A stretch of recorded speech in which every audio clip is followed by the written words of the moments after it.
Hi, Laura. Hi, I'm currently in the theatre, so I'm actually on my phone trying to use the 4G because the Wi-Fi is not very great. So you'll have to let me know if you can't. Yeah, I know. Oh, so you are at the theatre. I'm so excited about this because I'm so happy to see you choreographing. Yeah, Yeah, tell me it's been about this.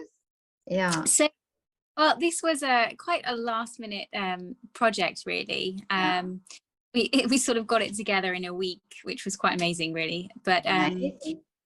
yeah, so we were approached by Birmingham Royal Ballet were approached by the Van Gogh exhibition, which was being done at the Hippodrome. So the theatre that is our home theatre that we always perform in for the past year has been sort of accommodating the exhibition of the Van Gogh Alive Museum, which is amazing. If you haven't been, I think it's coming to Kensington Gardens actually now, and it's just so moving. So in their last week they wanted to promote sort of the exhibition, and we were asked if any of us wanted to choreograph some sort of snippets of sections to go along with the artwork there and the installations that are there. And so myself and Lachlan Monaghan, who was also in my year at school, Really? we said, yeah, we said, yeah, give it a go. And they only wanted sort of 30-second, 45-second sort of clips, but they wanted a variety of sort of little things. And so I ended up doing a trio with 3 of the girls in the company, and also a solo for one of the girls. So yes, that's sort of how it came about, and we had a couple of days to put it all together.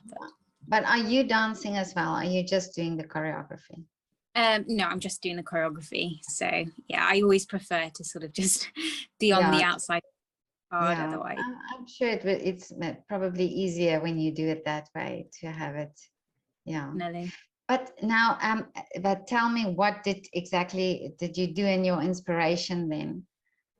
So we were given quite a lot of freedom, really. There's a beautiful soundtrack that goes alongside the exhibition. So the exhibition itself, if you imagine you walk into what was our home theatre that we dance in, sort of all the stalls are down, and then the stage is sort of just one level, and then all around there are these screens where they project the artwork, and they go through his whole life in terms of his artwork, and alongside it his soundtrack of classical music. And actually I think the show was about 30 minutes itself, just that sort of one room, and then you can just sit down and watch it. There's areas you can sit down, and it's really very moving. So having been to the exhibition back in autumn, I knew what the space was like, and obviously when the project came up, I really wanted to do something to it because I was so moved myself being there. And if you say the images, how are they projected, the images? So it sort of runs through a computer, I guess, and yeah, and then there's like different size screens, and some screens on the floor. Yeah, I did it with the trio. I wanted them to dance on the sort of imagery that was on the floor. So it's very immersive, very moving, and then on one screen it will come up with sort of a quote that's sort of, whether it's a motivational quote or something from Van Gogh's life, which is really, really moving. So we were basically asked to choose an image, so a still image where they sort of could choose a painting of his and then put that up, and we dance around sort of with that image. And then we were also allowed to choose a piece of music from the soundtrack. I think there must be about sort of 15 pieces on that soundtrack. So yeah, so I decided, doing a little bit of research about Van Gogh, because I didn't know a lot about him really, so it was good to sort of brush up on research. But I found out that his style of brushwork was very bold, very impulsive and dramatic, and coming out sort of into the post-impressionism era, that was how he influenced modern art, was through his brushstrokes. So I kind of thought, well, that would be quite interesting to think about. And then one of the paintings that really stood out to me that represented this was what's it called? Wheatfield with Crows. That's it. And I think it was one of the last paintings. So sort of with that, I then went through the soundtrack, was listening to sort of all the different pieces, and the Jan Tiersen piece really stood out to me, and I felt like it really represented the brushstroke sort of image that I'm going for. So the trio was inspired by that, really. And I kind of wanted the dancers to, almost their limbs to be like the paintbrush, so they were sort of using space as a canvas and sort of painting the air. I get goosebumps now while you're saying that, because it sounds amazing. But just how you thought about it is wonderful.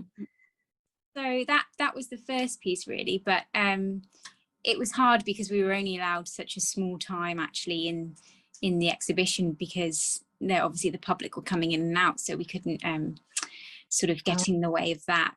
We didn't have very long to choose your spot and hope everything works. But yeah, and then costume wise, again, we sort of had to do that in sort of a day, but I wanted them also to be like a palette of colors. So if you've seen it, they're sort of all in different color shirts, and some of them are a bit clashing colors, but I thought that's what a paint palette looks like. It's not all correct and quite mixed, and so that was sort of the theme I was going for with that. But I was really pleased with sort of how it was coming along, and I wish we could have spent longer on it and done more, but I think just having the chance to actually do something in that incredible exhibition, which it really is, was really lovely. But how amazing that you had so little time and you came up with so much. Because that's amazing, isn't it? Maybe if you had longer, you would have doubted or maybe changed. Now this is just there. This is just coming out there. I think there's something about having to crack on and not faff too much that actually, everybody's like, okay, well, we're filming this in 3 days' time and we need something. So it sort of just worked itself out, really, but I think it was for the best. And then the sunflower solo, which again, sort of doing some research, Van Gogh created, I think it was 5 works using sunflowers. And there was certain sort of themes that he was, I guess, sort of very interested in and very intrigued in, and the sunflower was one of them. And I think it's because of the detail and the texture of the flower. So in the exhibition, actually, there's a beautiful room. This is after the first sort of room that you go into, where it's about 30 minutes long, and you sort of go through the whole soundtrack and all the images. You then can go up and you can actually do a painting yourself, which I tried. Exhibition. There's a YouTube sort of video, and you'd have to try and follow sort of the YouTube, and it's really quite hard. But also next is a room of immersed in sunflowers, and it's really beautiful. There's loads of mirrors, and I, after being around the exhibition, I thought, well, that would be a really lovely place to do something, because quite a lot of his story, his life is quite sad. So this part of the exhibition is very uplifting, and I thought, well, we all need a little bit of that now. So a bit warmer and more generous. This sunflower, I think he wanted to create as a form of gratitude, and so I thought, again, I looked through the sort of playlist, what represents a sunflower, and the Flower Duet by Dalib really stood out. So I sort of went with that, and then researched sunflowers a bit, which was interesting in itself. So sunflowers, apparently they basically turn with the sun, so especially when they're young. I just had this image of all the sunflowers in a field, and they wake up and then their stems actually turn, and then they turn with the sun in the day, so they move with the sun, which I thought was really gorgeous imagery. So that's sort of what inspired that particular piece. And I think it's a Fibonacci pattern they have, which is the pentagon pattern on their yeah. yeah. Oh, yeah. Where the seeds are. Yeah, really interesting. So that fascinated me as well. So sort of just taking all of that, that's where I came up with that particular piece. But that one was harder to film because the room is just full of mirrors. So yeah, we were quite restricted with how to capture it and how much sort of our dancer Tori could move. But it was lovely to do, and yeah, it was just nice to have like different themes, different snippets of everything. So that basically was. Yeah, but it's well, I can imagine in this room with all the mirrors, you have to try to avoid the camera from being seen, yeah, in reflection. So that might have been, but I can just, I mean, I haven't been there, but in my imagination, I can just think how incredible can it be to use the space like that, you know, that's already there, and then do all that you've done now there. Yeah, no, it was brilliant. And actually, you know, the exhibition wouldn't have been there if it wasn't for lockdown. I don't think so. Oh, really? Because we would have been performing there, guest companies would be. So in a way, actually getting the chance to make something of it was lovely. And quite often I always think of just performing to audiences, but actually these amazing sort of art exhibitions or that are places that are really inspiring are, for me as a choreographer, so amazing, and create something in, and they give you so much imagination and creativity. Yeah, and it's also interesting how you can use his art, you know, which is it's a different form of art than your art, but that you can use it and be inspired by it and sort of represent it in a way, in a different way, or communicate it in a different way, you know. And yeah, I find that also lovely, that combination of the two. Yeah, certainly. It's really lovely to be inspired and sparked by some sort of life and how that's been put down into a piece of artwork, and then sort of what you take from it, which I think actually what that whole exhibition is about. It's how you interpret the paintings and his life, which is really very personal and lovely. So. And what was the costume? What costume did this was the solo or the dancer wearing? So she wore slightly dark coloured shorts and then a light top, so sort of like a sunflower, I guess, you know, sort of have the dark seeds in the centre and then the outside. Yeah. So tried to make it sort of merge and blend. Yeah, so that sort of all came together. And that is so great. But I do think it's part of your creativity that you can be that you are able to jump in and just create and you know, get this inspiration from, like you say, you did the research and so on, and then just find that idea. You have to be creative to do that. It doesn't come. I don't think it comes to everybody. So yeah.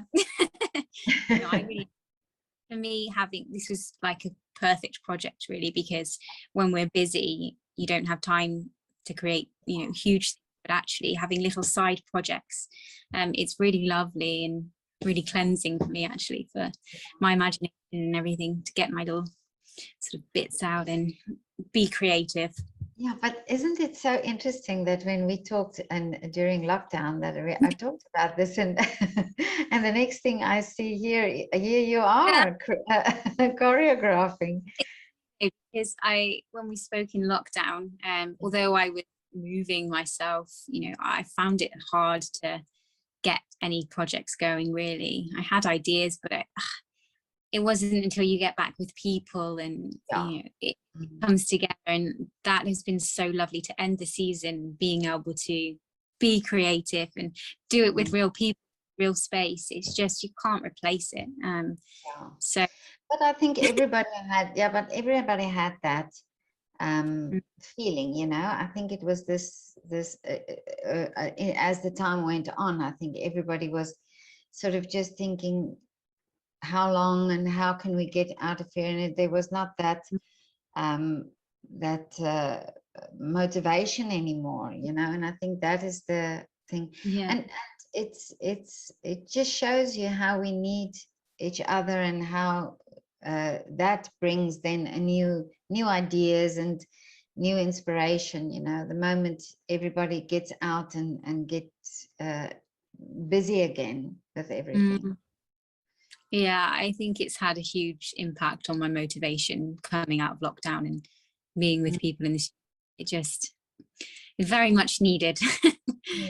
But look, exactly what you say, as well as this exhibition wouldn't have been there was it not for lockdown. I think there are many of these things that came about because of lockdown, because of the pandemic, you know.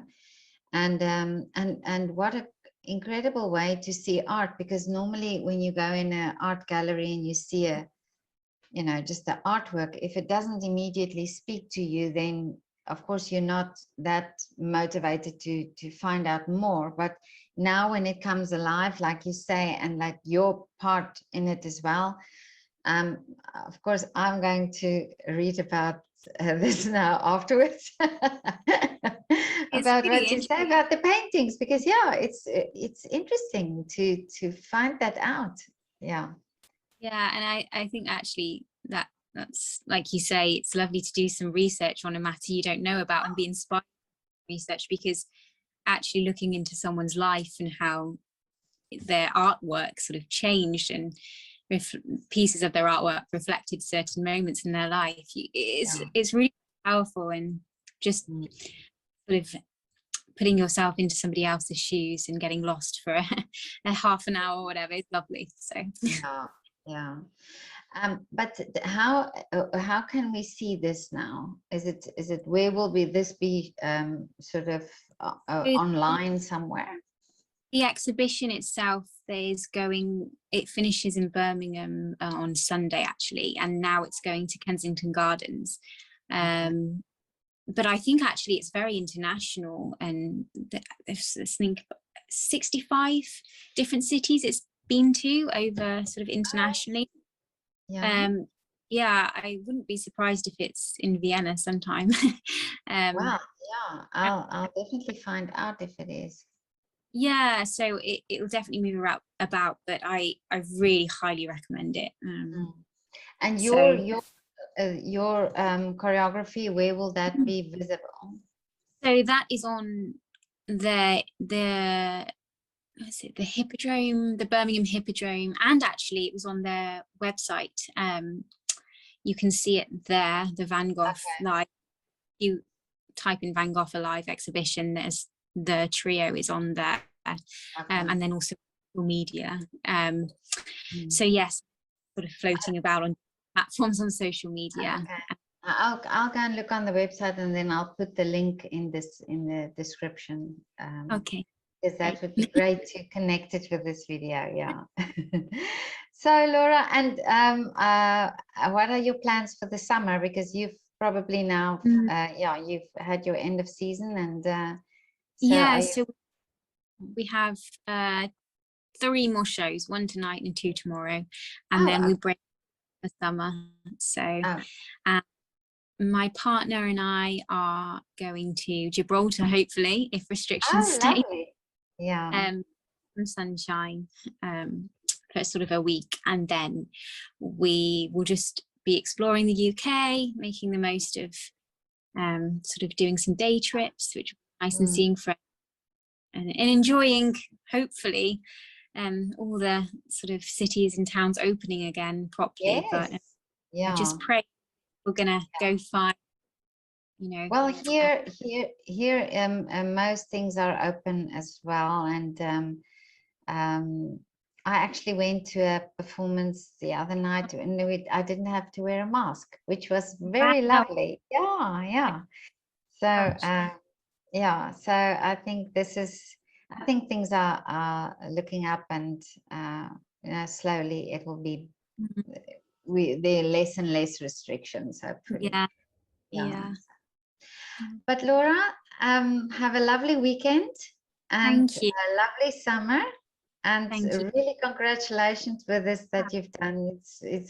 I love the idea that you've done it so quick. And so it's so interesting, yeah. So, but let me know when there's another project coming up. I will, Okay. definitely. Nice, lovely to meet you. Lovely to talk to you. Okay, bye. Bye. Bye.